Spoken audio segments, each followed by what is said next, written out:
अंतर पे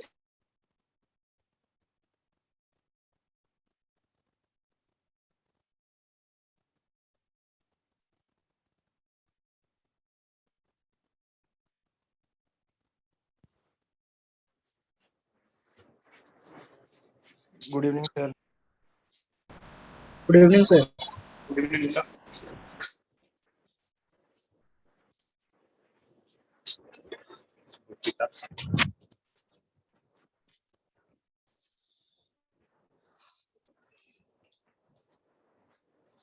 function start करना है। हाँ फंक्शन बोले थे। हाँ बेटा फंक्शन आवाज आ रही है? Yes sir. ठीक लिखिए, स्टार्ट करते हैं फंक्शन। ये बहुत इंपॉर्टेंट टॉपिक है, ठीक है ना, बहुत बहुत बहुत इंपॉर्टेंट है। ये समझो कैलकुलस का जो है ना, 12th क्लास में जो कैलकुलस है ना, उसका जड़ है, रूट है। जिसको फंक्शन नहीं आता उसको कैलकुलस नहीं आएगा, कभी जिंदगी में नहीं सुधरेगा कैलकुलस। तो यही से आपका कैलकुलस का शुरुआत भी हो रहा है, ठीक है। और जो आज पढ़िएगा वो फिर 12th में सिलेबस में नहीं है, समझ रहे ना बात को।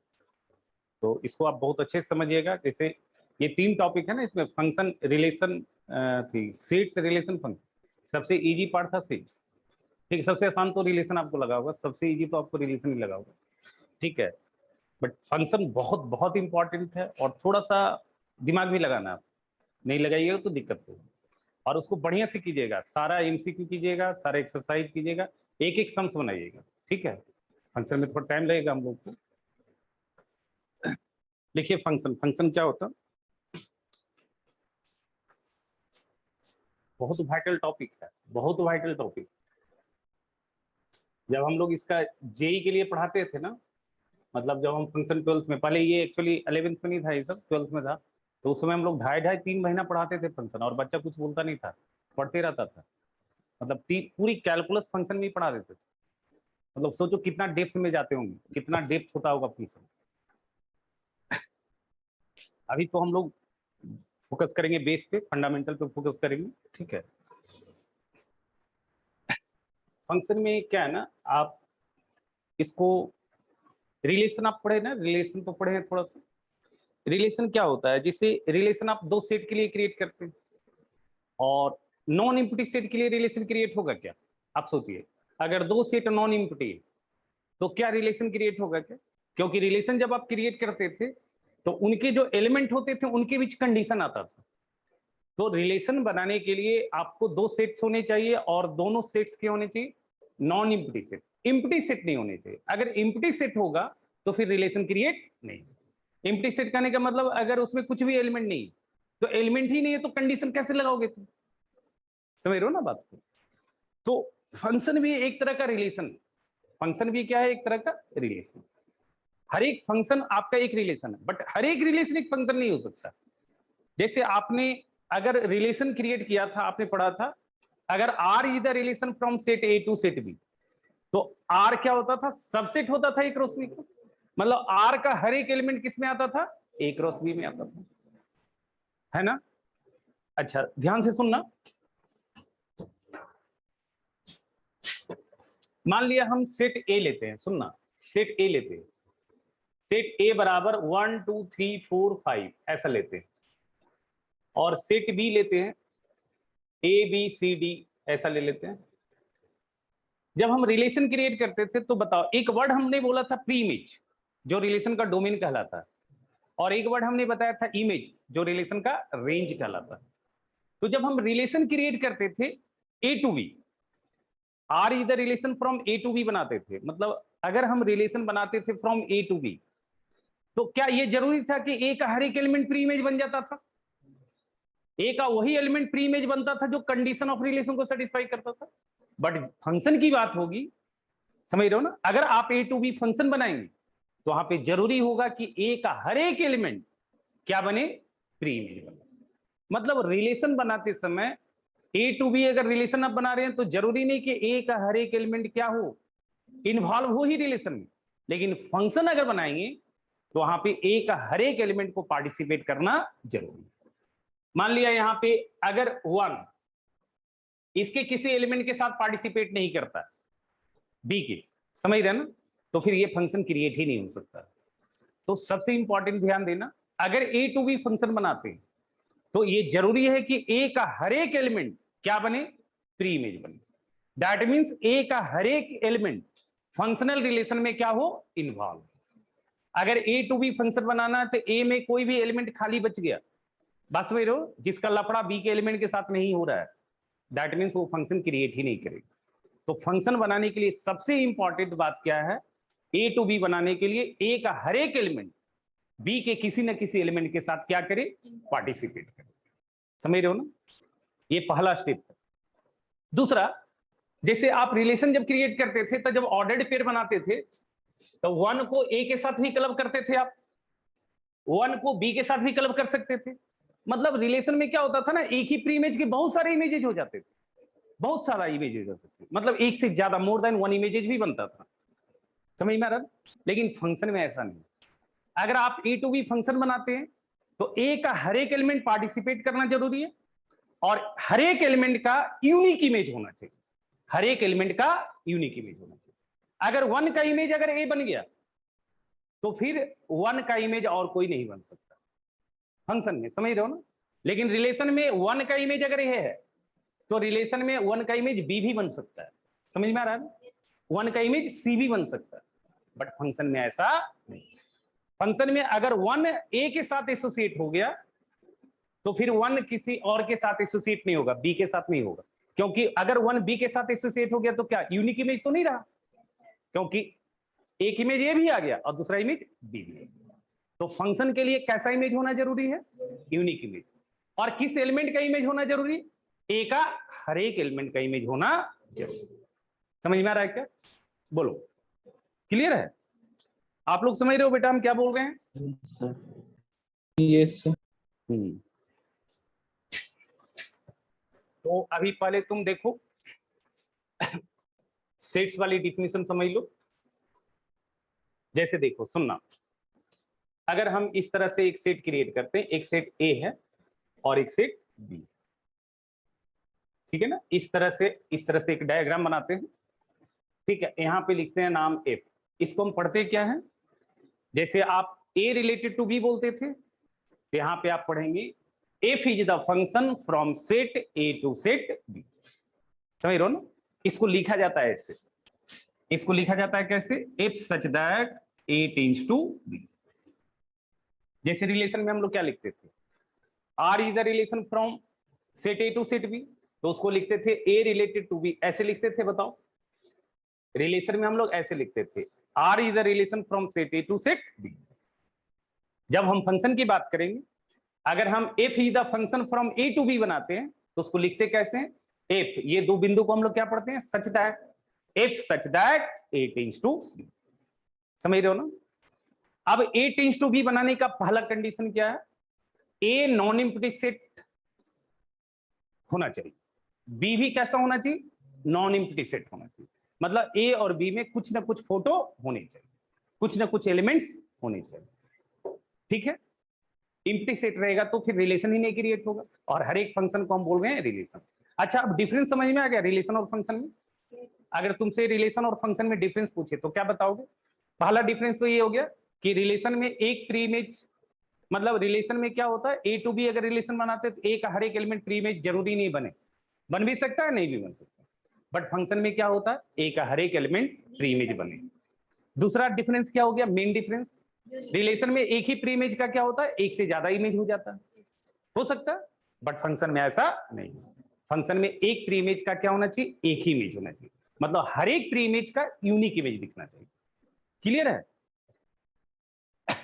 तो देखो, अगर हम बोले तुमको F such that A tends to B defined होने का condition, F such that A tends to B, इसको कैसे पढ़ेंगे बताओ? इसको पढ़ेंगे हम लोग, क्या पढ़ते हैं बताओ, F is the function, F is the function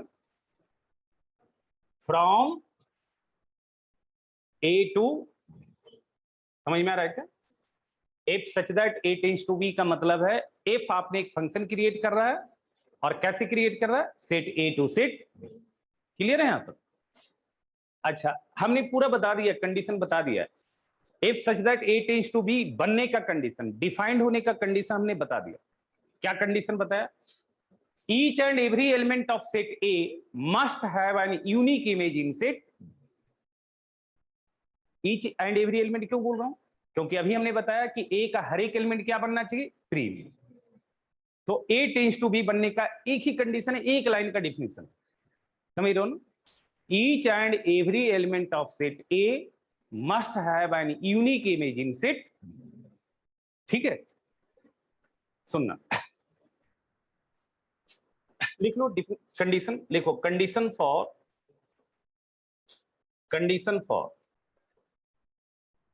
if such that a tends to b be defined। क्या कंडीशन है? a tends to b defined होने का कंडीशन क्या?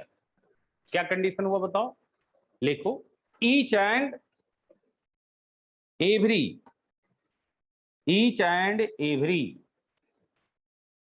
element of set A must have an unique image,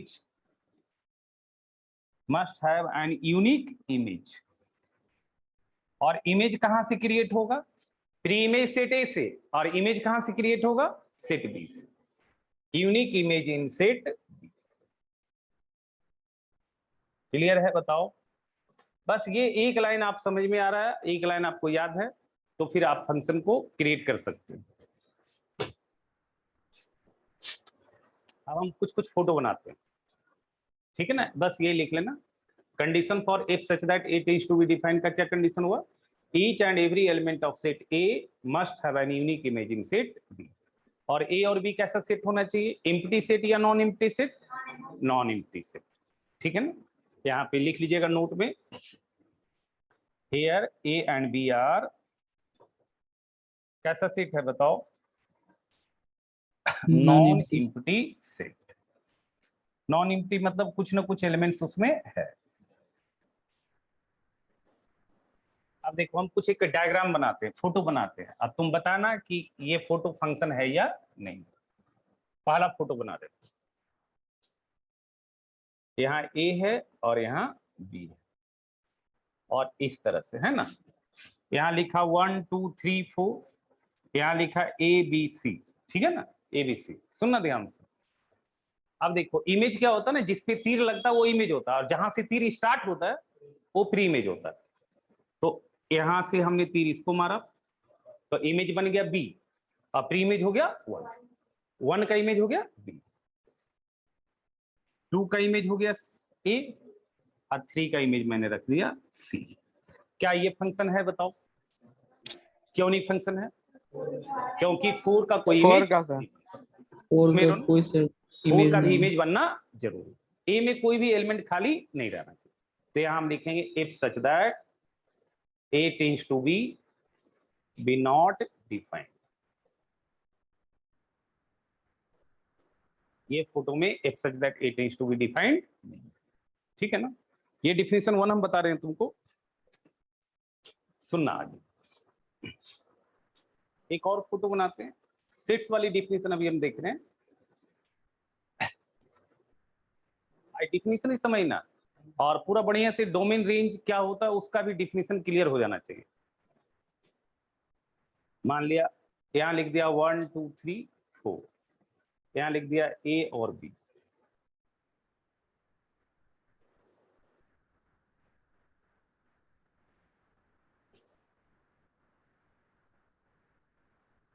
क्या बताओ यहाँ पे if such that A tends to B बन रहा है क्या? Yes, no sir. No sir. दो कंडीशन है ए टेंड्स टू बी बनने का। पहला तो ए में कोई खाली नहीं बचना चाहिए, तो देखो ए में तो कोई खाली नहीं बच रहा है, लेकिन दूसरा क्या होना चाहिए? हर एक प्री इमेज का यूनिक इमेज होना चाहिए, एक ही मतलब हर एक प्री इमेज का यस सर, 1 का सर 2 1 का इमेज ए है और 1 का इमेज बी है। 1 का लफड़ा 2 के साथ, समझ रहे हो? 1 का लफड़ा 2 के साथ इंडिया में अलाउ नहीं है, समझ रहे हो ना?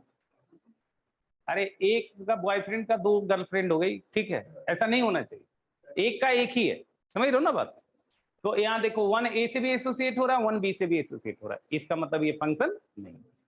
बाकी का यूनिक इमेज आ रहा है, 2 का एक ही इमेज ए आ रहा है, 3 का एक इमेज सी आ रहा है, और 4 का एक इमेज डी आ रहा है, बट 1 का तो 2 इमेज आ रहा है, तो यहां भी if such that A tends to B exist नहीं कर, नॉट एग्जिस्ट। डिफाइन लिख लो, एग्जिस्ट लिख लो, ठीक है। हाँ बोलो। हाँ हो सकता है, 2 प्रीमेज का एक इमेज हो सकता है, वो मिनी वन हो जाएगा।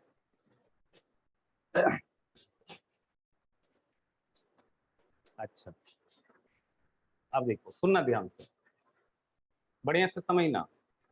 ये 2 फोटो तो फंक्शन नहीं बना, नहीं बनने का 2 ही कंडीशन है, ए में कोई खाली बच गया तो नहीं बनेगा, और दूसरा ए में खाली नहीं बचता है, और अगर एक प्री इमेज का एक से ज्यादा इमेज हो गया तो फिर फंक्शन नहीं बनेगा। वो रिलेशन है लेकिन फंक्शन नहीं। अच्छा सुनना थोड़ा सा,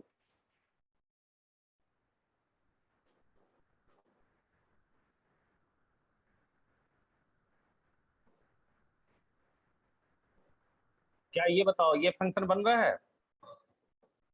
बोलो। Yes sir. एग्जिस्ट कर रहा है ना? ये क्यों एग्जिस्ट कर रहा है? ए का हर एक एलिमेंट पार्टिसिपेट भी कर गया, और हर एक प्री इमेज का एक एक इमेज, 1 का इमेज ए है, 2 का इमेज बी है, 3 का इमेज सी है, 4 का इमेज डी है, ये फंक्शन क्रिएट हो रहा है। क्लियर है? सही है ना? बोलो श्रेयस, तुम समझ रहा है? मेरे तो तुम समझ पा रहा बेटा? रेगुलर खाली रहोगे पूरा सीख जाओगे, ऐसा कुछ नहीं है, बस मन से खाली बनाना है, मेहनत करना है ईमानदारी से। तुमको हम सब कुछ पढ़ा सकते हैं, टेंशन नहीं लेना, तुम जो पढ़ोगे जो पूछोगे सब हम बताएंगे। हम तुमको बोर्ड का भी तैयारी करा देंगे, जेई का भी करवा देंगे, बस ईमानदारी से खाली पढ़ना है तुमको। और जितना पढ़ाएंगे अगर उतना तुम पढ़ता है, अगर उस पर मेहनत करता, अमल करता, तुमको कोई नहीं रोक सकता। बट हाँ सबसे इंपॉर्टेंट है आपका ईमानदारी, आप कितना मेहनत करते हैं। और नहीं समझ में आएगा आप बोलिएगा, हम 10 बार समझाएंगे एक ही चीज को, और 10 अलग तरीके से समझाएंगे। A B C D E ऐसा हो गया।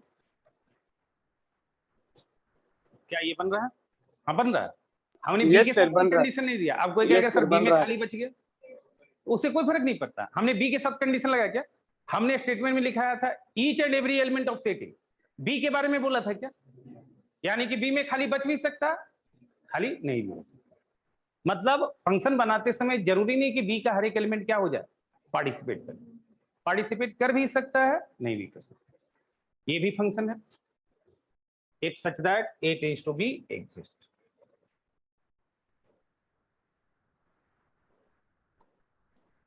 तीसरा फिगर बनाते हैं यहां पे, ये फिगर नंबर 1 है, ये फिगर नंबर 2 है। तीसरा फिगर बनाते हैं, हम ए टू बी ही बात कर रहे हैं। अच्छा बी टू ए अगर बात करोगे तो फिर प्री इमेज कौन बन जाएगा? बी का सारा एलिमेंट, है ना?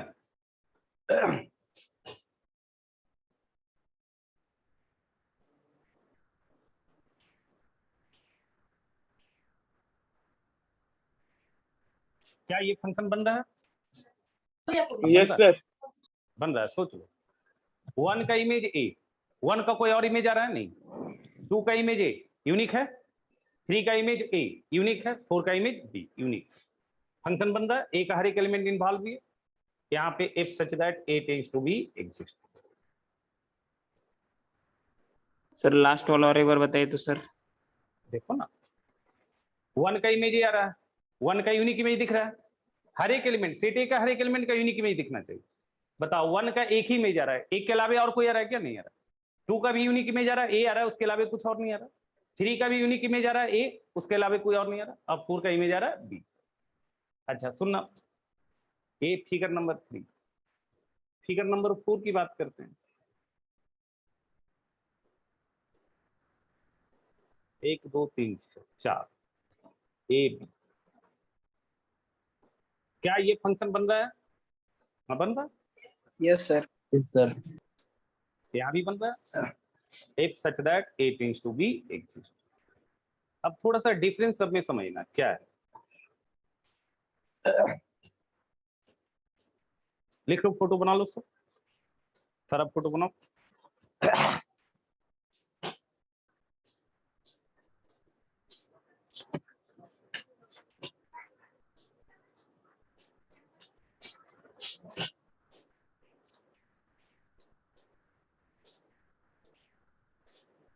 बनाइए जल्दी जल्दी, फोटो बनाइए fast.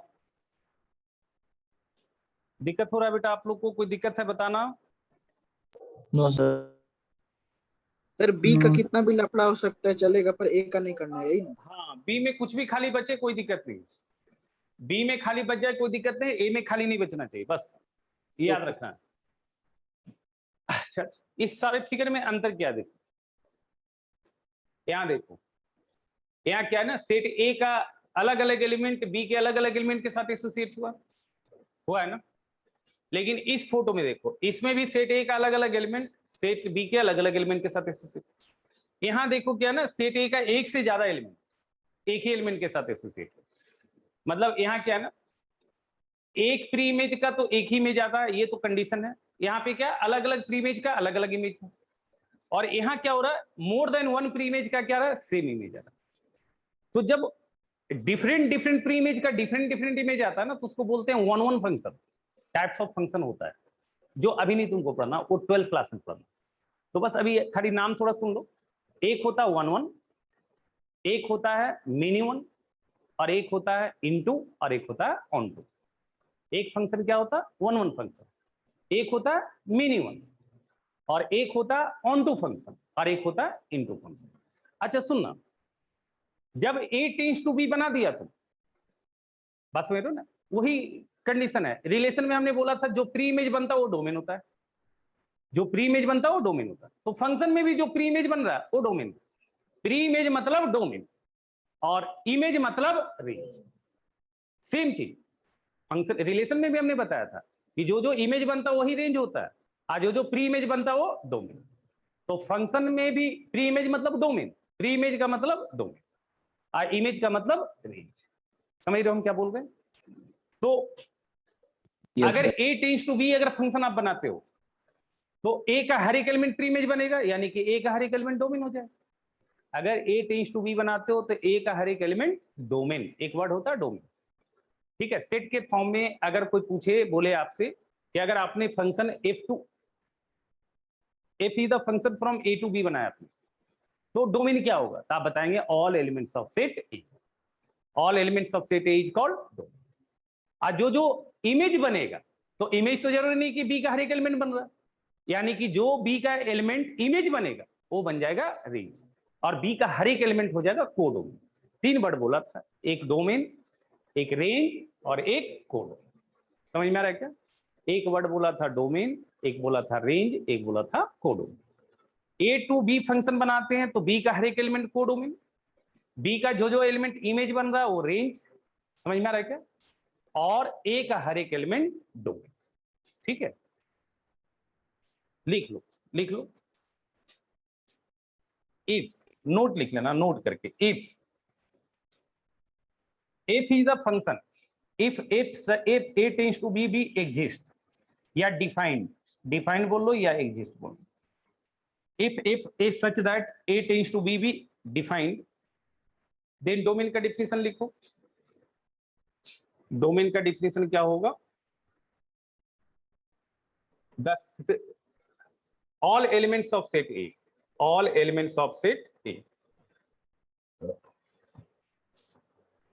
is called domain। Set A का हर एक एलिमेंट क्या कहलाएगा, डोमेन। समझ में आ रहा है क्या? All elements of set A is called domain। Range क्या होगा बताओ? Range those elements of set B, those elements of set B। Domain range की बात तभी करेंगे जब फंक्शन हमारा डिफाइंड होगा। those elements of set B which are image of the elements of set, which are image of the elements of set A, ये कहलाएगा range. और कोडोमेन क्या कहलाएगा बताओ? All elements of set. Codomain क्या कहलाएगा? All elements of set.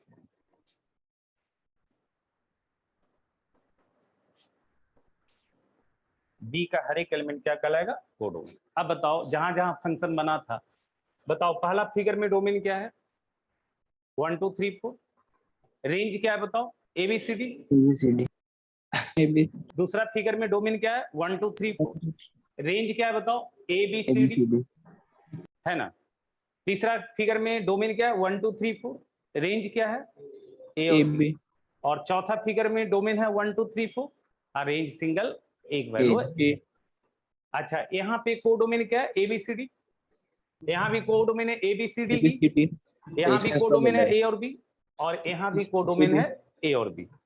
अच्छा, तुमको लग रहा है कि पहला फिगर और तीसरा फिगर में रेंज और कोडोमेन बराबर हो रहा है? यस पहला सर। फिगर और तीसरा फिगर में रेंज और कोडोमेन बराबर हो रहा है। रेंज और कोडोमेन बराबर कब होगा, जब सेट बी का हर एक एलिमेंट इमेज बन जाएगा तो रेंज और कोडोमेन बराबर हो जाएगा। और दूसरा चौथा फिगर में रेंज और कोडोमेन बराबर नहीं। अच्छा बताओ, इलाका किसका बड़ा होगा, रेंज का या कोडोमेन का? कोडोमेन का सेट बड़ा होगा। कोडोमेन का। दो ही बातें होगी, या तो रेंज और कोडोमेन का इलाका सेम होगा, दोनों सेट इक्वल होगा, या फिर कोडोमेन का रीजन बड़ा होगा और रेंज का रीजन छोटा होगा। इसका मतलब, लेकिन हाँ, रेंज का हर एक वैल्यू कोडोमेन में दिखेगा, और अगर कोई सेट का हर एक वैल्यू किसी में दिखता है तो वो क्या होता है, उसका सबसेट होता है। तो आप कह सकते हैं कि रेंज ऑलवेज सबसेट होता है कोडोमेन। तो ये भी नोट में लिख लो, range is the subset of codomain. Range is the subset of codomain. Subset में बराबर की भी बात हो जाएगी, समझ रहे हो ना। जब सबसेट हमने बोला तो हो सकता है बराबर भी हो। Range is the subset of codomain, note लिख लेना, range is the subset of codomain. Range is the subset of codomain. Range हमेशा कोडोमेन का क्या होगा बेटा, subset. Range is the subset of codomain. कोई दिक्कत यहां तक? जितना बताया वो स्पष्ट क्लियर है, बताओ। सर रेंज का एक बार डेफिनेशन पढ़ दीजिए ना। रेंज का, रेंज का डिफिनेशन हमने बोला, सेट बी का जो जो एलिमेंट इमेज बनेगा वही रेंज कहलाएगा।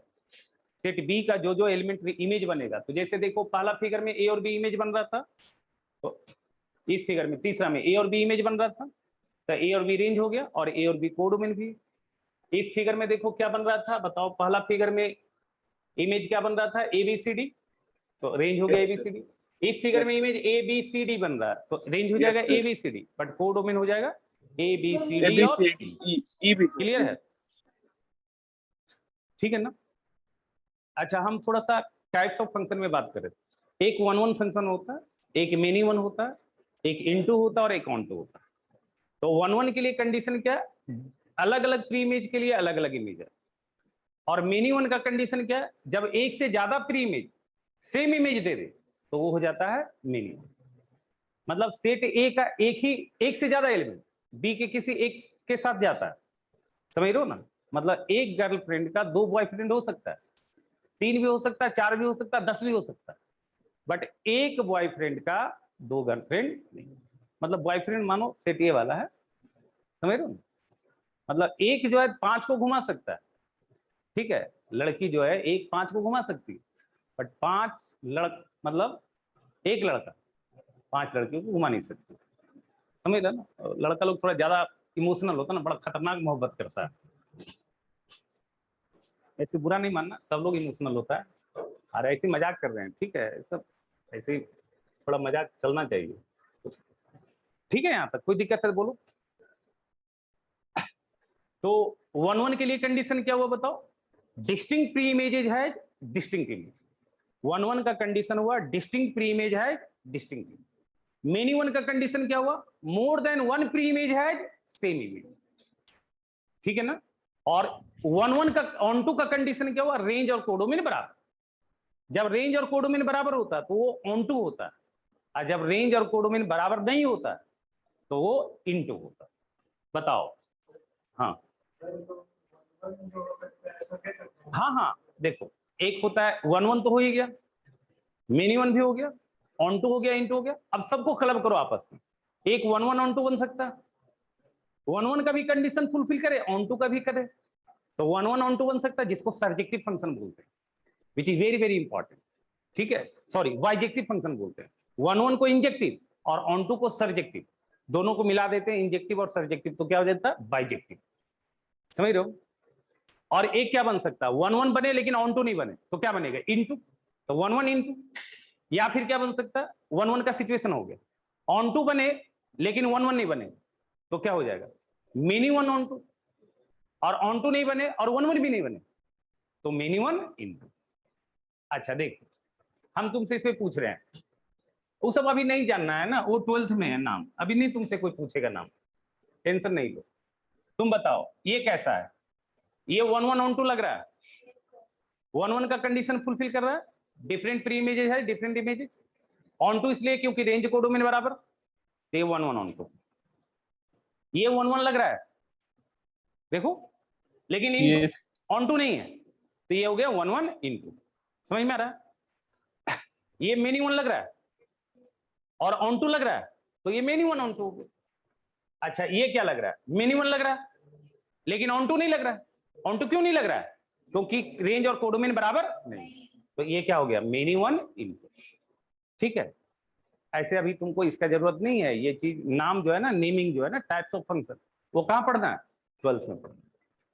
ठीक है, सर खाली अभी कार्डिनेट आपको नंबर सिर्फ मतलब देखेंगे। किससे है बताओ, फंक्शन बनाने का कंडीशन क्या है, ए टू बी, दूसरा प्री इमेजेज क्या होता है ये समझना, इमेजेज क्या होता है ये समझना, प्री इमेज समझ गए तो डोमेन समझ में आ गया, इमेज समझ गए तो रेंज समझ में आ गया, और कोडोमेन क्या होता है अब इतना ही समझना।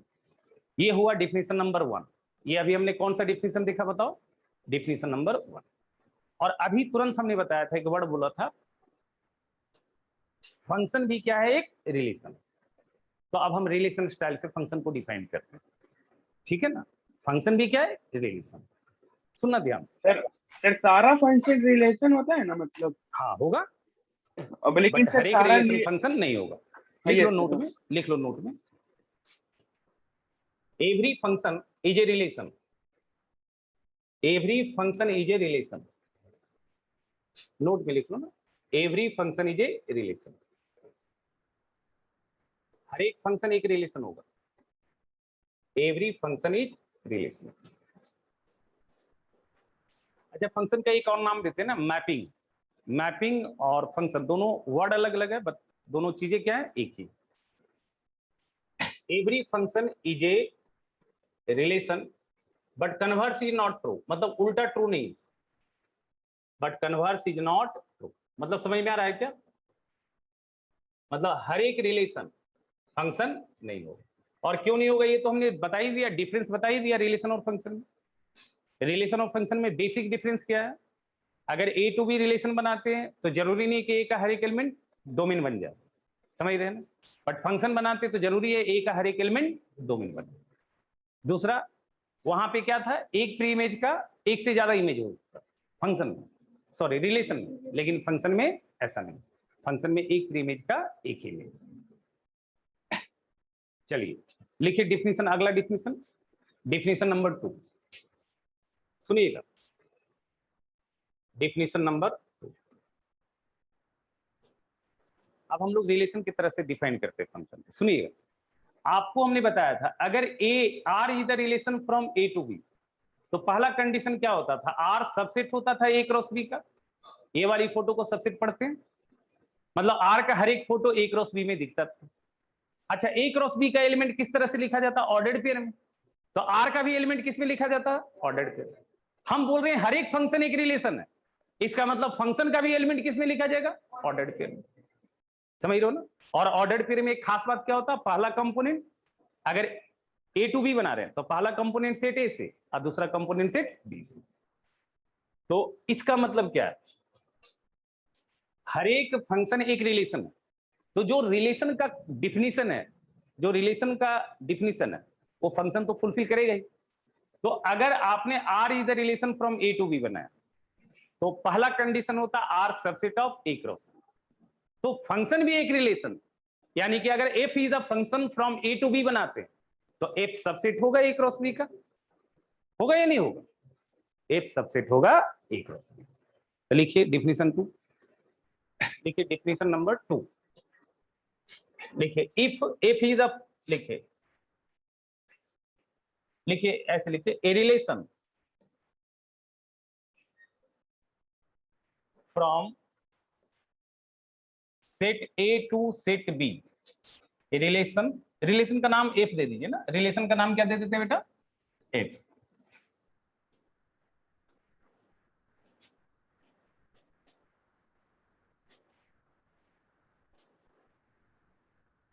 ए रिलेशन, रिलेशन के बगल में ब्रैकेट में लिख दीजिएगा एफ। रिलेशन का नाम हम क्या दे रहे हैं बताइए,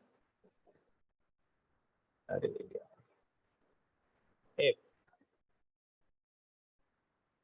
ए relation F on set A to set B, इस सेट टू बी फंक्शन, एक रिलेशन एफ, एक रिलेशन है जिसका नाम हमने दिया एफ। अब वो फंक्शन मतलब एफ फंक्शन कब बनेगा, इस set to B function if it satisfy following condition, if it satisfy,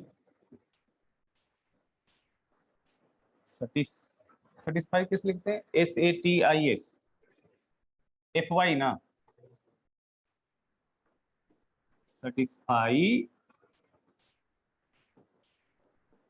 following conditions, FOLLO, following कैसे लिखते हैं, क्या हो जाता है कभी कभी। अरे सही आता है यार हमको, सही लिखे बोलो, बेवकूफ नहीं है, ठीक है। सेटिस्फाइंग फॉलोइंग कंडीशन, पहला एफ ही the subset of A cross B होगा, बोलो ये चिन्ह को क्या पढ़ते हैं बताओ, सबसेट। बट इतना ही कंडीशन सफिशिएंट है क्या, ये कंडीशन तो रिलेशन के लिए सफिशिएंट है, ये कंडीशन किसके लिए सफिशिएंट है, रिलेशन, बट फंक्शन के लिए कंडीशन सफिशिएंट नहीं है। दूसरा,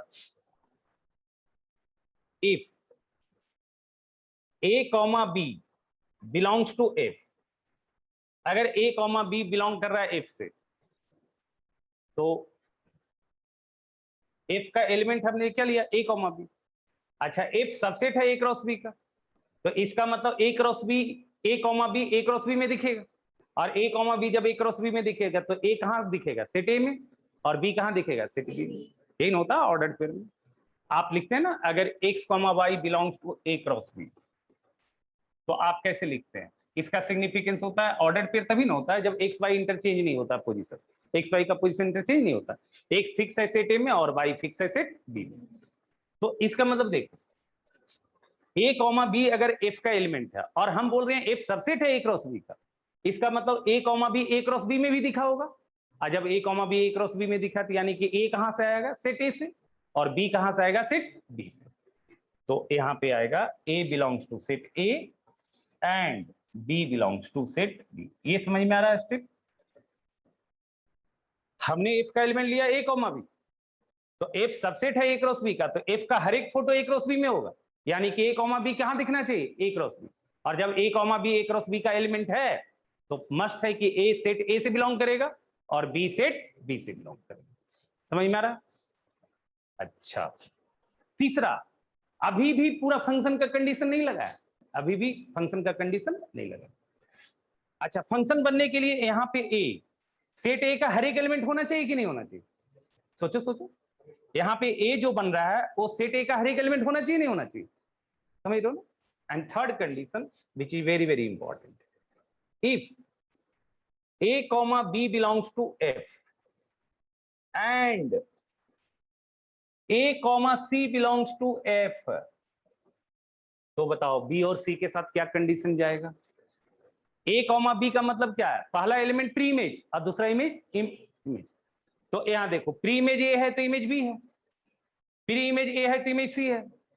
तो फंक्शन बनने के लिए इमेज यूनिक होता है या डिफरेंट इमेज होता है, तो बी और सी यूनिक कब होगा, मतलब आपको यूनिक इमेज कब बनेगा, बी और सी इक्वल होगा या अनइक्वल होगा, इक्वल होगा। समझ में आ रहा ना, क्योंकि बी और सी अगर इक्वल नहीं है तो फिर तो यूनिक इमेज नहीं आएगा, क्योंकि ए का लफड़ा बी के साथ भी चला गया और ए का लफड़ा सी के साथ भी चला गया। हमारा प्री इमेज कौन है, ए है। तो फंक्शन बनने के लिए क्या कंडीशन आएगा, इंप्लाइज टू, यहां पे बी और सी के साथ जो कंडीशन आएगा वो बी बराबर सी आएगा। बताओ, सारा कंडीशन फंक्शन का फुलफिल हो गया। क्या फुलफिल हो गया, सुनना, यहां पे लिख देंगे A comma B belongs to F,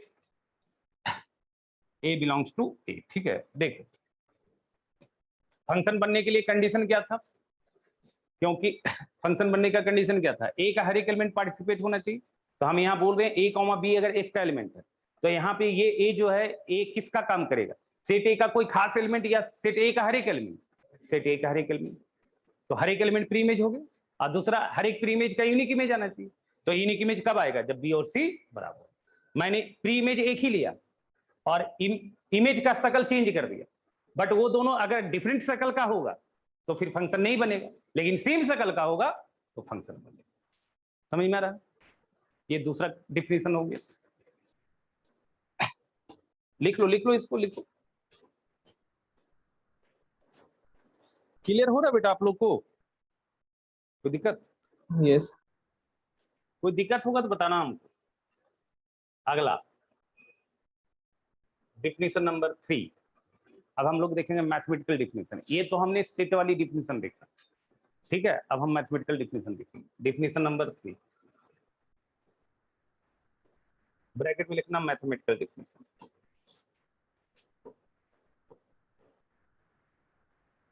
of function. बस आई डिफिनेशन ही सीखेंगे, फिर धीरे धीरे बढ़ेंगे आगे। ये जितना बताया देखो, थोड़ा सा 1 मिनट हम आ रहे हैं, 1 सेकंड।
लिख लिए बेटा?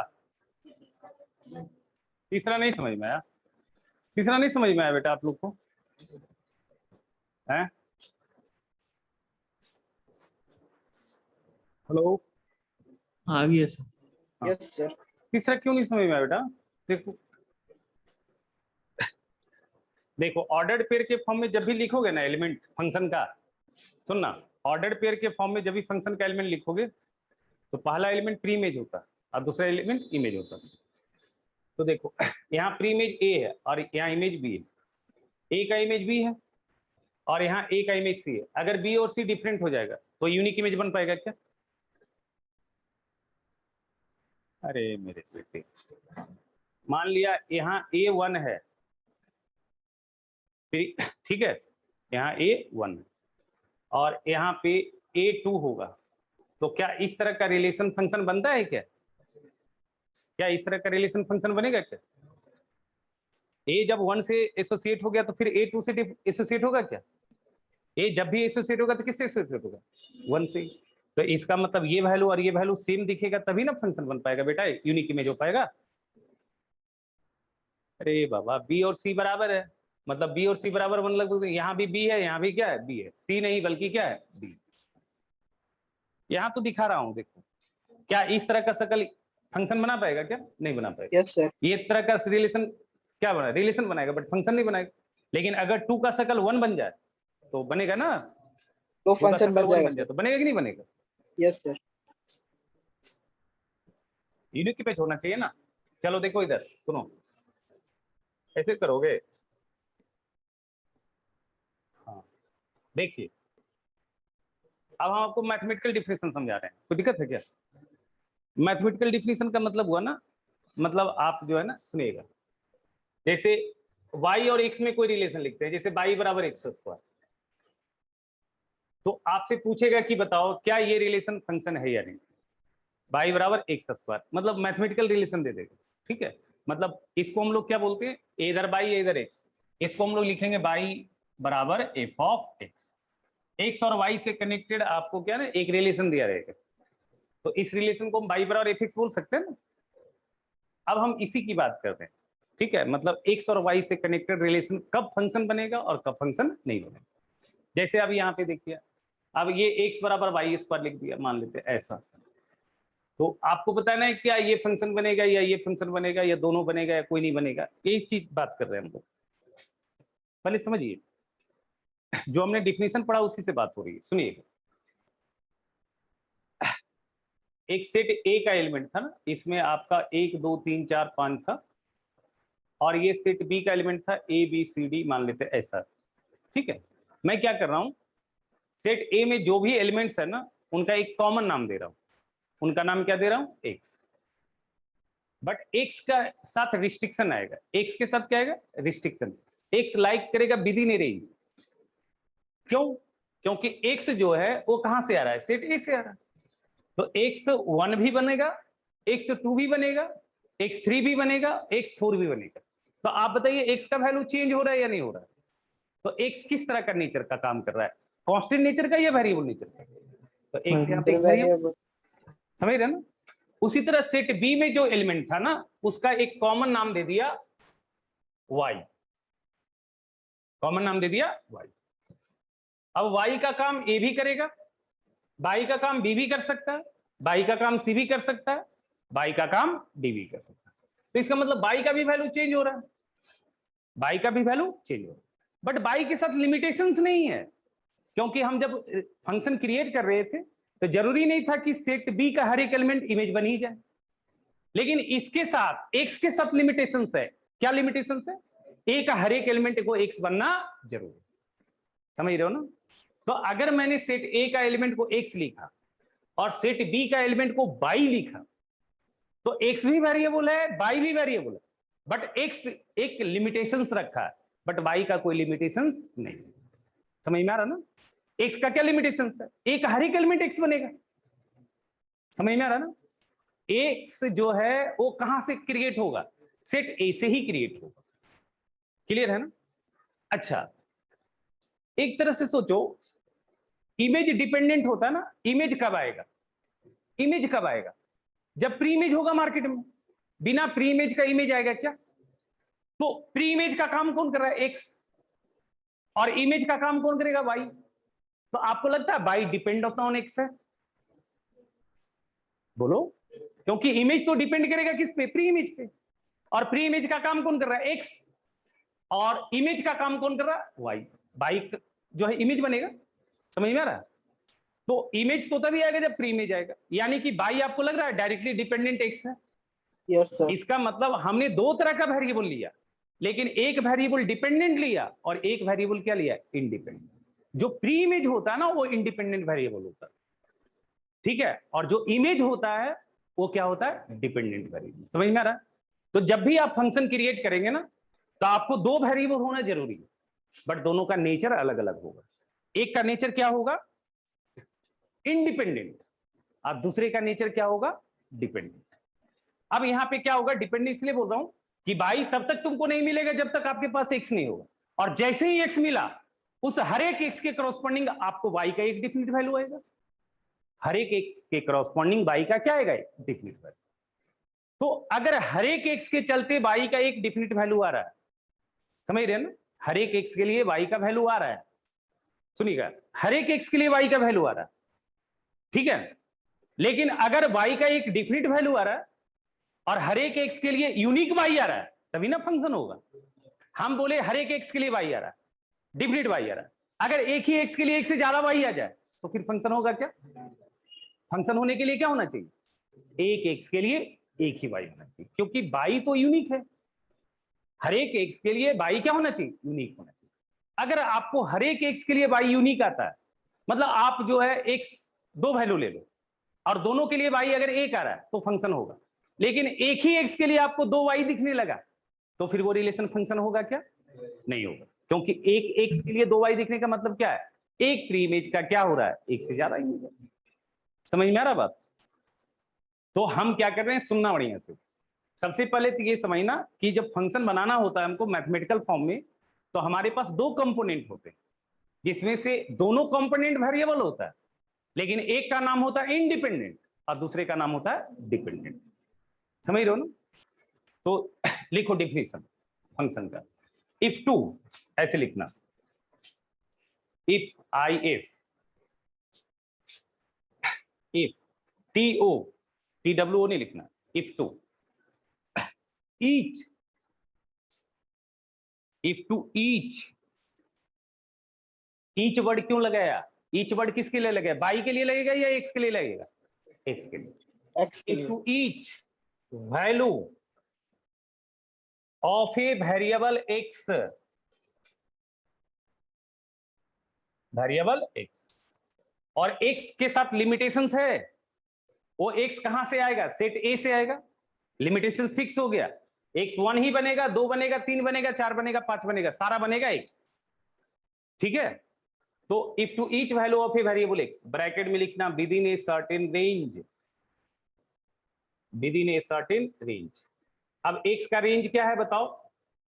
Certain range, with in a certain range. नहीं ध्यान से सुनोगे तो नहीं समझ में आएगा और बहुत दिक्कत होगा बाद में। सर्टेन रेंज, ये ब्रैकेट बंद करना, with in a certain range, मतलब यहाँ पे एक्स का रिस्ट्रिक्शन क्या है? 1 से लेके 5 तक, और सारा नेचुरल नंबर है यहाँ पे, ठीक है। एक्स का नेचर क्या है? नेचुरल है, और वो क्या है? 1 से लेके 5 तक।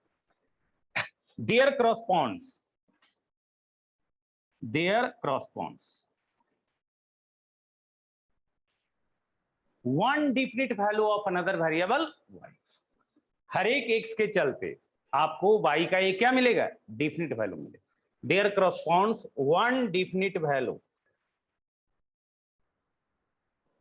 ऑफ अनदर वेरिएबल y, लिखा, another variable y। Then the relation between, मतलब हर एक x के लिए y कुछ ना कुछ मिल गया तो वो रिलेशन फंक्शनल रिलेशन कहलाएगा। बट फंक्शन होगा या नहीं अभी हम बात करेंगे, समझो।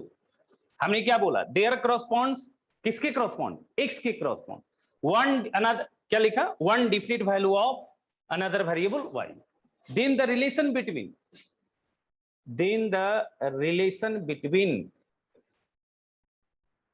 between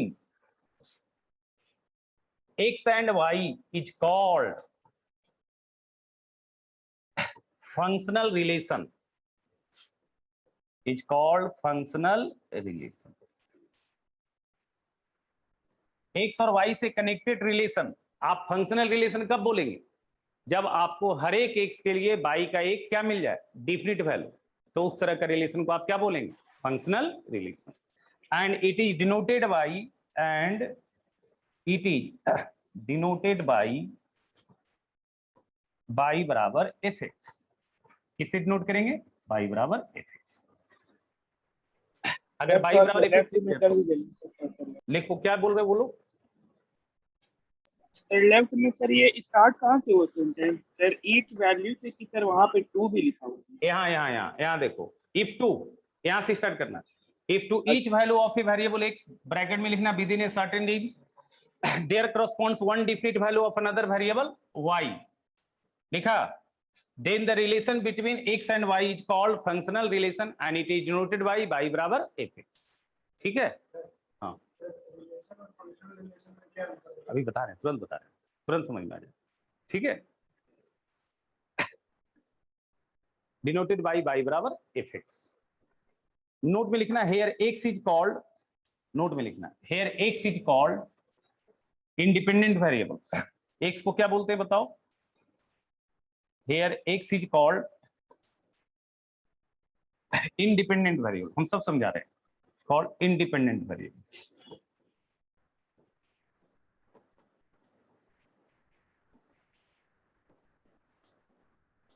and y is called dependent variable।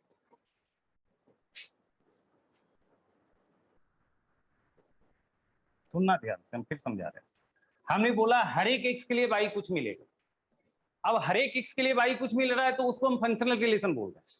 अब फंक्शनल रिलेशन में जो है ना, दो तरह की बातें होती है, एक मल्टीपल वैल्यूड फंक्शन होता है और एक होता है single valued function. Single valued मतलब जब आपको हर एक x के लिए y का एक यूनिक वैल्यू मिले, हर एक x के लिए y का एक यूनिक वैल्यू, तो वो मल्टीपल वैल्यूड हुआ, सॉरी सिंगल वैल्यूड हुआ। और जब आपको एक x के लिए एक से ज्यादा y मिला तो भी फंक्शन है, लेकिन वो है मल्टीपल वैल्यूड फंक्शन। दो तरह का फंक्शन होता है, एक मल्टीपल वैल्यू मतलब आपको एक x के लिए 2y मिल गया या 3y मिल गया, तो वो किस तरह का फंक्शन कहलाएगा? Multiple value. और जब आपको एक x के लिए एक ही y मिल रहा है तो वो किस तरह का फंक्शन कहलाएगा? Single value. और जो फंक्शन वर्ड होता है वो मल्टीपल वैल्यूड को डिस्क्राइब नहीं करता, वो किसको डिस्क्राइब करता है? Single value. समझ रहे हो ना? फंक्शन वर्ड का मतलब है single valued. Single valued function ही फंक्शन कहलाएगा, मल्टीपल वैल्यूड फंक्शन फंक्शन नहीं कहलाएगा। बट अगर इस तरह से ऑब्जेक्टिव में कभी कभी पूछ देता है, 4 गो ऑप्शन दे देगा, ठीक है, उसमें से बताने के लिए बोलेगा कौन सिंगल वैल्यूड रिलेशन है और कौन मल्टीपल वैल्यूड है। यानी कि मल्टीपल वैल्यूड में आप चले जाइए रिलेशन और सिंगल वैल्यूड में चले जाइए फंक्शन। समझ रहे हो ना? आपको हमने क्या बोला? हर एक x के लिए y का डिफिनिट वैल्यू मिलेगा, बट y का डिफिनिट वैल्यू मिलेगा, लेकिन ये तो मैंने नहीं बोला कि एक x के लिए कितने y मिलेगा। तो जब एक x के लिए आपको सेवरल नंबर ऑफ y मिल रहा है तो वो क्या है? Multiple value. समझ रहे हो? क्लियर है? और जब एक x के लिए आपको यूनिक y मिलेगा, एक ही y मिलेगा, समझ रहे हो, तो वो क्या कहलाएगा? Single value. और द वर्ड फंक्शन मींस क्या? मल्टीपल वैल्यूड फंक्शन या single valued function? Single valued function. Single valued function को ही हम लोग फंक्शन बोलते हैं। ठीक है, क्लियर हुआ? अभी हम एग्जांपल भी बताएंगे, चिंता नहीं करो। ये लिख लो, x को बोलते हैं, अगर y बराबर fx आपने बनाया तो x को बोलते हैं इंडिपेंडेंट वेरिएबल और y को बोलते हैं डिपेंडेंट। अभी हमने y बराबर x को नहीं एग्जिस्ट कराया, y बराबर fx को डिफाइन नहीं किया है, मैंने अभी सिर्फ x और y के बीच एक रिलेशन बनाया। अब x और y के बीच दुनिया में कोई भी रिलेशन है तो दो ही बातें होगी, या तो वो सिंगल वैल्यूड होगा या फिर मल्टीपल वैल्यूड। बट फंक्शन कब बनेगा? जब वो सिंगल वैल्यूड हो। हम अभी सिर्फ इतना बताएं कि x और y से कनेक्टेड रिलेशन, ठीक है, दो बातें दे सकता है, या तो वो सिंगल वैल्यूड देगा या फिर मल्टीपल वैल्यूड। तो जब मल्टीपल वैल्यूड देगा तो फंक्शन नहीं होगा, और जब सिंगल वैल्यूड की बात होगी तो फंक्शन होगा। सिंगल वैल्यूड का मतलब एक x के लिए कितना y? एक y। मल्टीपल वैल्यूड का मतलब क्या? एक x के लिए सेवरल नंबर ऑफ y, एक से ज्यादा y मिलने लगे तो उसको बोलेंगे मल्टीपल। क्लियर है? अभी हम फिर आपको बताते हैं ना, इसको एग्जांपल में लेकर दिखाते हैं। अब हम बात करते हैं y बराबर fx। अब हम बात करते हैं y बराबर fx को डिफाइन करने का। ठीक है, जैसे देखिए y बराबर अगर लिख दिया हमने प्लस माइनस √9 - x², क्लियर है ना? तो ये भी तो y बराबर fx है, इसको भी तो मैं y बराबर fx बोल सकता हूं। और मैंने लिख दिया y बराबर √9 - x², इसको भी y बराबर fx बोल सकते हैं, बट दोनों में अंतर है ना। अब ये जो है ये मल्टीपल वैल्यूड हो जाएगा और ये रिलेशन क्या कहलाएगा? Single valued. तो फंक्शन जो होगा वो कौन होगा? ये वाली रिलेशन नहीं होगा, बल्कि ये वाली रिलेशन। सर सेकंड वाला। ठीक है, क्योंकि देखो यहाँ पे तुम x का वैल्यू 0 ले लो ना, बस x का वैल्यू 0 ले लो ना, x का वैल्यू 0 ले लो, √9 3 आएगा, लेकिन रूट के बाहर प्लस भी और माइनस भी है, तो प्लस माइनस 3 आ गया।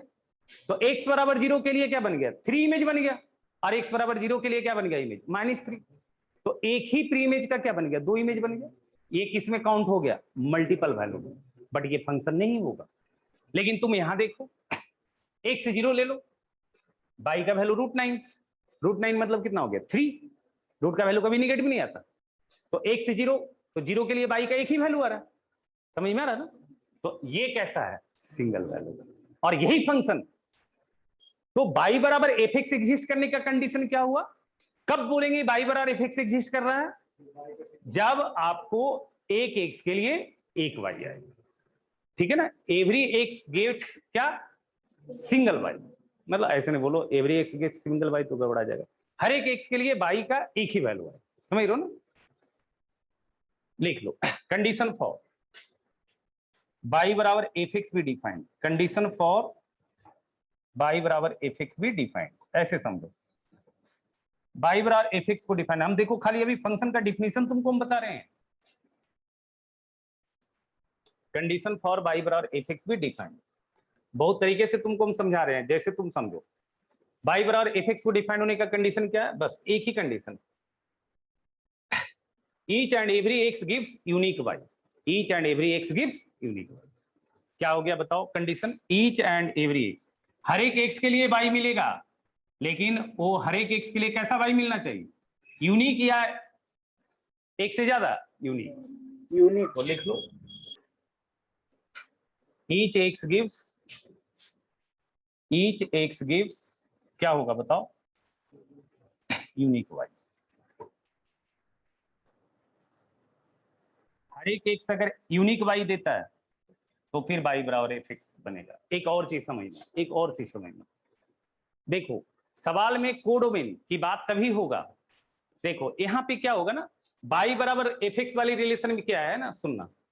अब देखो यहाँ पे कुछ भी x का वैल्यू हम डालेंगे तो f तो कुछ ना कुछ दे देगा, तो y का कुछ ना कुछ तो वैल्यू आ जाएगा। तो y बराबर fx वाली रिलेशन में कोडोमेन की बात नहीं होती, x और y से कनेक्टेड अगर रिलेशन है तो उसमें कोडोमेन की बात नहीं होगी, उसमें सिर्फ बात होगी डोमेन का और रेंज। कोडोमेन की बात वहीं पे होता है जब सेट्स फॉर्म में सवाल होता है। अगर आपने a टू b बनाया सेट, समझ रहे हो ना, फंक्शन अगर a टू b बनाया तो b का हर एक एलिमेंट क्या कहलाएगा, कोडोमेन।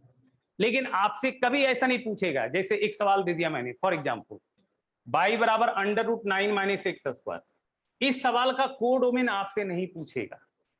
इस सवाल का दो ही चीज पूछेगा, या तो डोमेन पूछेगा या फिर रेंज पूछेगा। क्यों, क्योंकि देखिए आपको y क्या है, f का आउटपुट, y क्या f का आउटपुट, f को खाने को क्या मिल रहा है x, यहां पे कुछ भी डालिएगा, x1 डालिए तो y का वैल्यू क्या आ जाएगा f1, x2 डालिएगा तो y का वैल्यू क्या आ जाएगा f2, तो जो भी h डालिएगा उसके करस्पॉन्डिंग y तो आ ही जाएगा ना, यानी कि यहाँ पे जो भी प्री इमेज डालिएगा उसके लिए इमेज तो आ ही जाएगा, समझ रहे ना। यहाँ पे रेंज आ जाएगा, y का वैल्यू हम लोग रेंज बोलते हैं। जब हम रेंज निकालना होता है तो हम क्या निकालते हैं, y निकालते हैं, और डोमेन निकालना होता है तो क्या बोलते हैं, x निकालते हैं। कोडोमेन इसमें नहीं आएगा, कोडोमेन हमेशा कहाँ पूछा जाएगा, सेट्स के फॉर्म में सवाल, x और y वाली रिलेशन में कोडोमेन नहीं बोले, समझ दो। सुनना, अभी ये क्लियर हुआ तुमको। जैसे अब तुम बताओ, हमको ये बताओ, अगर हम y बराबर x² ये रिलेशन लिखते हैं तो बताओ ये फंक्शन है या नहीं, सोचो y बराबर x² ये फंक्शन है या नहीं, क्योंकि आप कोई भी x ले लो उसके लिए y का एक ही वैल्यू आएगा ना। आप x1 ले लो तो y का वैल्यू क्या आ जाएगा, 1 1 1 आ रहा है, देखो x2 ले लो तो y का वैल्यू क्या आ जाएगा 4, x-1 ले लो y का वैल्यू क्या आ जाएगा 1, x-2 ले लो y का वैल्यू क्या आ जाएगा 4। तो अब कितना एग्जाम्पल होगा, इतना समझ में आ रहा है, क्या समझ में आ रहा है, 1 का इमेज 1 आ रहा है। अब देखो इसमें 1 का कोई और इमेज आ सकता है क्या, या 2 का और कोई इमेज आ सकता है क्या, -1 का कोई और इमेज नहीं आ सकता, तो ये फंक्शन क्रिएट कर रहा है, ये फंक्शन क्रिएट कर रहा है, समझ में आ रहा है, ये फंक्शन बना रहा है। लेकिन देखो y बराबर, अच्छा अगर मान लिया 16 - x² ले लिया तो बताओ ये फंक्शन बनेगा क्या, ये भी बनेगा फंक्शन। अब इसमें देखना, ध्यान से देखना, रूट के साथ एक कंडीशन लगता है, रूट के अंदर का शकल निगेटिव नहीं होना चाहिए, नहीं तो वो रियल फिर नहीं क्रिएट करेगा। और हमारा जो दुनिया है वो किसका है? रियल का। हमारा जो दुनिया है वो रियल का। आप कोई भी फंक्शन का आउटपुट निकालेंगे ना तो वो रियल आना चाहिए।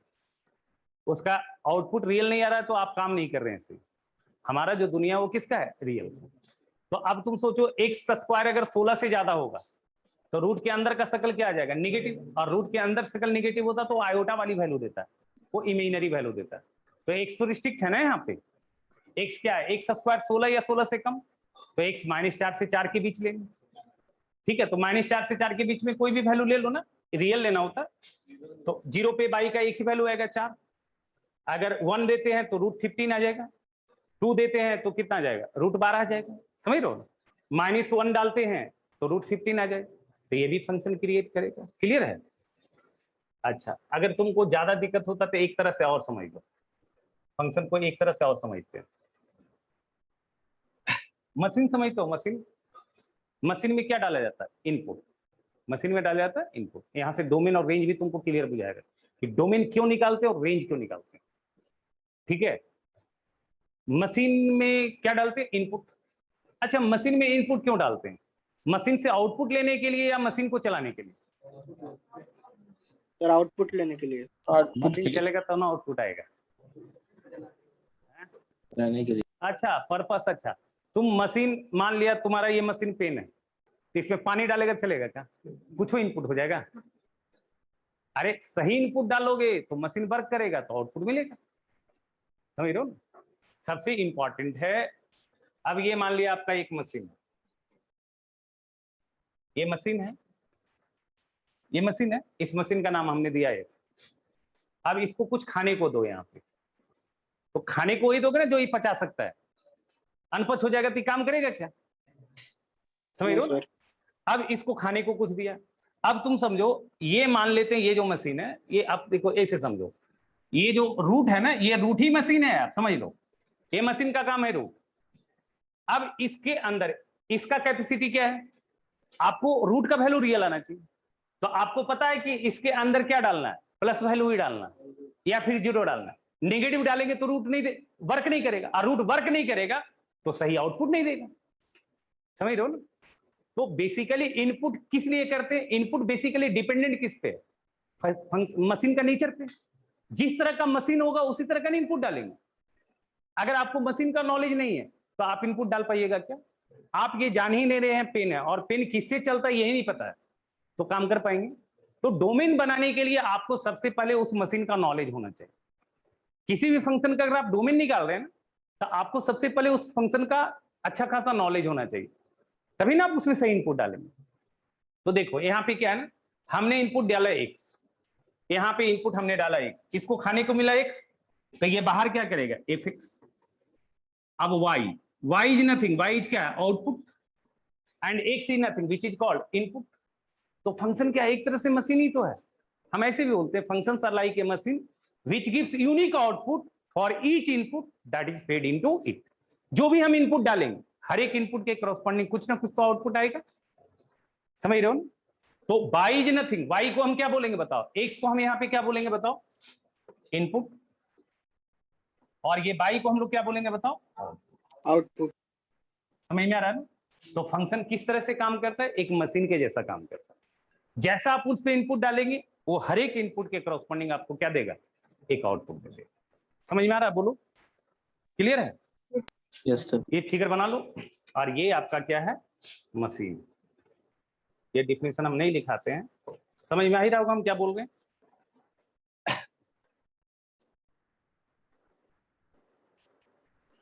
अभी थोड़ा समझ लो डोमेन और रेंज क्या होता है ना। डोमेन और रेंज क्या होता है? ये जो आप इनपुट डाल रहे हैं ना, यही इसका डोमेन होता है, और जो आप आउटपुट निकाल रहे हैं ना, वो उसका क्या है? रेंज। तो रेंज आउटपुट मतलब क्या निकल रहा है? y निकल रहा है। तो जब y का वैल्यू आप निकालेंगे वो उसका रेंज आएगा। समझ रहे ना? और जब आप x का वैल्यू निकालेंगे तो वो इसका डोमेन होगा। अच्छा, अब देखो इनपुट के लिए सबसे जरूरी क्या है? मशीन का नेचर पता होना चाहिए। मशीन का नेचर नहीं पता होगा तो आप इनपुट सही नहीं डाल सकते, और जब इनपुट सही नहीं डालेंगे तो आपको आउटपुट नहीं मिलेगा। तो आप बताओ, ये जो आउटपुट है वो डिपेंडेंट किस पे है, मशीन पे या इनपुट पे? इनपुट आउटपुट डिपेंडेंट है इनपुट पे ना। आउटपुट डिपेंडेंट किस पे है? इनपुट पे। बाई डायरेक्टली डिपेंडेंट किस पे है? इनपुट पे। बट क्या एक्स बाई पे डिपेंडेंट है? नहीं, एक्स डिपेंडेंट किस पे है? मशीन। मतलब एक्स जो डिपेंडेंट है, मतलब अगर बाई बराबर आप एफ एक्स निकालते हैं, आप एफ एक्स बनाते हैं, सुनिएगा, तो यहां पे एक्स के लिए हम किस पे काम करेंगे? एफ पे काम करेंगे। एक्स हम क्यों डाल रहे हैं? एफ को चलाने के लिए। और जब एफ चलेगा तो हर एक एक्स के लिए बाई कुछ ना कुछ आ जाएगा, समझ रहे हैं? तो किसी भी फंक्शन का बाई जो है वो डिपेंड करता है एक्स पे और एक्स डिपेंड करता है एफ पे। अब जैसे मान लिया एफ एक्स दे दिया आपको log 2x minus 3 to the base 2 और इसका डोमेन पूछ दिया। डोमेन मतलब एक्स निकालना, डोमेन मतलब एक्स निकालना। अब ये लॉग फंक्शन के बारे में तुम नहीं जानते हो तो कद्दू बनेगा। अब यहां मशीन का काम कौन कर रहा है? ये लॉग। अब तुमको जानना होगा कि अच्छा लॉग कैसे काम करता है। लॉग निगेटिव नंबर पे काम नहीं करता, ये पता होना चाहिए। लॉग का इनपुट निगेटिव नहीं होना चाहिए। तो यहां लॉग का इनपुट क्या है? 2x माइनस 3, यानी कि 2x माइनस 3 निगेटिव नहीं होगा। दैट मीन्स 2x माइनस 3 0 से क्या होगा? बड़ा होगा। दैट इज x 3/2 से क्या होगा? बड़ा होगा। तो जब तक लॉग का नेचर नहीं पता है तब उससे इनपुट डाल पाओगे क्या? इसलिए किसी भी फंक्शन में डोमेन का मतलब क्या होता है? डोमेन मतलब फंक्शन को डिफाइन करना। फंक्शन को डिफाइन करने का मतलब फंक्शन को चलाना और चला के उससे आउटपुट निकालना। तो डोमेन मतलब एक्स का वैल्यू। लेकिन क्यों एक्स निकालते हैं? फंक्शन को डिफाइन करने के लिए, समझ रहे हो? मतलब मशीन को चलाने के लिए। रेंज मतलब वाई का वैल्यू, बट वाई किस पे डिपेंडेंट है? एक्स पे। मतलब रेंज मतलब वाई का वैल्यू जिसके चलते उस फंक्शन का क्या डिफाइंड हो? डोमेन। रेंज निकालते समय हम डोमेन को डिफाइन करते हैं और डोमेन निकालते समय हम फंक्शन को डिफाइन करते हैं। और ये डिफाइंड वर्ड भी लोगों को नहीं बुझाता है। तुम इतना समझ लो, हम भी अगले क्लास में हम लिखाएंगे डोमेन रेंज का डेफिनेशन, आज यहीं पे छोड़ रहे हैं। इतना तुम समझ लो, डिफाइंड पॉइंट नहीं बुझाता लोगों को। हम लिखा देंगे डोमेन का मतलब the set of all possible values of x for which function should be defined. अब बच्चा समझते रहता है शुड बी डिफाइंड क्या। तुम ऐसे समझो, आपकी सिलेबस में जो फंक्शन पढ़ना है ना, उसके आउटपुट रियल होने चाहिए। उसका आउटपुट क्या है? रियल। तो मतलब डोमेन का मतलब एक्स का वो वैल्यू जिसके लिए आपका आउटपुट क्या है? रियल। जिस एक्स के लिए आपका आउटपुट रियल आएगा वो आपका डोमेन होगा, समझ रहे हो? अब जैसे देखो, मान लिया हमारे पास रूट 9 माइनस एक्स स्क्वायर, यही फंक्शन। अब आपको डोमेन का मतलब एक्स डालिए। अब यहां पे एक्स का वही वैल्यू काउंट कीजिएगा जिसके चलते इस रूट का आउटपुट क्या आएगा? रियल। और रूट का आउटपुट रियल आया तो फंक्शन डिफाइंड। फंक्शन डिफाइंड होने का मतलब आउटपुट क्या आना चाहिए? रियल आना चाहिए, समझ रहे हो? अब सर अगर माइनस में आए तो नहीं होगा क्या? नहीं नहीं, देखो हमने बताया था ना स्टार्टिंग फेज में -4, ये वैल्यू क्या आता है? 2 आयोटा आता है। 2 आयोटा रियल है क्या? बताओ। हमेशा रियल होना चाहिए। 2 आयोटा रियल है क्या? नो नहीं ना? लेकिन अगर इसका वैल्यू 4 आता है तो 4 का वैल्यू √2, ये रियल है कि नहीं है? बताओ। यस समझ रहे हो? तो Yes, रूट को sir. डिफाइंड होने के लिए हम लिखा देंगे ना, बहुत सारा लिखा देंगे, ठीक है? बहुत सारा हम तुमको डोमेन निकालने के लिए मतलब जितना जरूरत होता है, जितना जरूरत पड़ेगा वो सारा हम लिखा देंगे। मतलब अब मान लिया साइन इनवर्स है। अब साइन इनवर्स के बारे में तुम जाना ही नहीं, सवाल कभी बनेगा क्या? नहीं बनेगा। अब ये इनवर्स तुम सुना, अब यहाँ पे मशीन का काम कौन कर रहा है? Sine inverse. अब आपको एक्स वही डालना है जिसके लिए इसका आउटपुट क्या दिखे? रियल। अब आपको जानना होगा कि साइन इनवर्स किस वैल्यू पे काम करता है। साइन इनवर्स 1 से बड़ा वैल्यू पे काम नहीं करता, -1 से छोटा वैल्यू पे काम नहीं करता। यानी कि x -1 जो है वो 1 से छोटा होना चाहिए और -1 से बड़ा होना चाहिए, तो वहां से x निकल जाएगा कि नहीं निकल जाएगा? तो हम इस तरह से आपको हम लिखा देंगे, आप निश्चिंत रहो, ठीक है? अभी हम डोमेन का भी डिफिनेशन नहीं लिखा रहे, रेंज का भी नहीं लिखा रहे। बस अभी जितना बताएं, अभी सिर्फ हम तुमको यही बताएं कि बाई बराबर एफ एक्स कब एग्जिस्ट करता और कब एग्जिस्ट नहीं करता। इसमें एक और था ग्राफिकल डिफिनेशन भी, वो अगले क्लास करेंगे, ठीक है? और नेक्स्ट क्लास से आप डोमेन रेंज अभी आपको इसलिए भी नहीं बनेगा ना, डोमेन का सवाल इसलिए अभी भी नहीं बनेगा क्योंकि आपको साइन स्कीम नहीं आता। हमको पहले मेथड ऑफ इंटरवल पढ़ाना होगा, डेविकर मेथड, समझ रहे हो? तो फिर डोमेन रेंज, डोमेन का सवाल बनना स्टार्ट होगा, ठीक है? तो पहले हम एक क्लास साइन स्कीम बताएंगे, उसके बाद हम फंक्शन को फिर कंटिन्यू करेंगे, ठीक है? चलो नेक्स्ट क्लास हम साइन स्कीम पढ़ाएंगे, और नहीं तो वो नहीं जानोगे तो बहुत दिक्कत होगा, एक भी सवाल नहीं बनेगा, सब में लटक जाओगे, ठीक है? Thank you sir, bye sir. Okay bye. Thank you.